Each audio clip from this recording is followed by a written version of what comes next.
Musim hujan Dinilai lebih unggul dan produktif, petani sayur di Desa Talangbulu memilih sayur sawi dibandingkan sayur kangkung.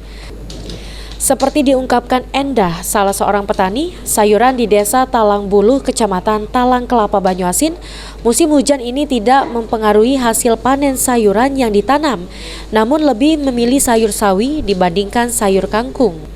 Untuk sayur sawi biasanya dijual ke pengepul per kilo untuk satu gulungan besar berisi 10 kg sayur sawi yang dihargai dengan 30.000 per gulungnya. tidak ada kendala Mbak ya selama musim hujan nih ya. Tidak. Harganya juga tetap stabil ya kalau misalnya gitu. Sekali panen berapa banyak Pak? Banyak Kak, kalau misalnya ada galon-galon 3 tonan boleh. 3 ton. Enggak, 2 ton. Soalnya pas panen kan dia batangnya besarnya nih kan.